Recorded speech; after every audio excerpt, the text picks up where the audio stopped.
Assalamu alaikum. I am Ahmed Mushuk Rafid. My student ID is 2100212447. I am presenting our project for the course EEE 4602. Our project was our project was to design and implement a graphical user interface applications that allows user to visualize the convolution operation between two signals. It can be discrete and it can be continuous as well. So now we have created it in Python. So I am running.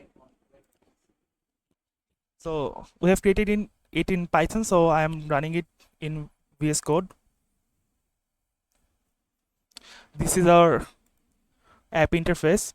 So in the left side, you can see there is two options, that is discrete time signal and continuous time signals. So if we select discrete time signal, and this is the first signal, and this one 111, this is the second signal, we can change the index. For now I am not changing it. I am just increasing the animation speed now. So if I click on compute convolution, we can see there is the convolution. This is the first time signal, this is the second time signal, which was first time reversed, and then it start from minus infinity to plus infinity. So this was the calculation of the convolution. I am showing it again for the clarification. See, this is the calculation of the convolution. So if we go and run the continuous time signal, yeah, we know that if we convolute two rectangular signal, we will get a triangular signal.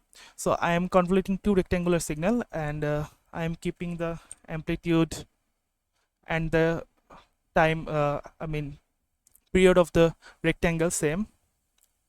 So this is starting from -1 and ending at 1, and this one is also starting at -1 and is ending at 1. So if I now just compute the convolution, what is happening?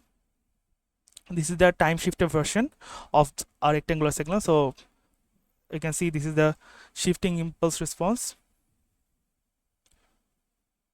This is the time shifted version. It is sliding from minus infinity to plus infinity. So we can see this is starting at the ramp function, and it's a declining ramp function. So ultimately we are getting a triangular function by the convolution of two rectangular functions. So the total time will be, as it is starting from -1, and this one is also starting from -1, so it is starting from -2 the convolution, and at ending at, as it is ending at +1, and this signal is also starting at +1, so the convolution is ending at +2.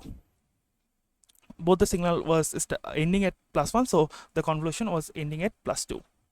So this was the thing. We can check it for another signal. I am steps. The first signal is a step signal, and then we check it for a rectangular signal. Now if we convolute them,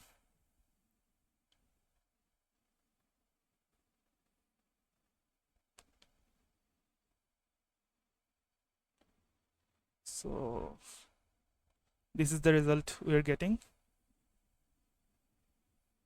It will be initially a ramp signal, then it is just saturating or getting a constant output, as you know. So I am giving another pair of signals, that is rectangular signal, and another is impulse signal. So if we convolute a rectangular signal, if we convolute a impulse signal with any signal, it will just time shift to the time of the impulse signal. So it's just, I'm taking the starting and ending time at 0. So what will happen?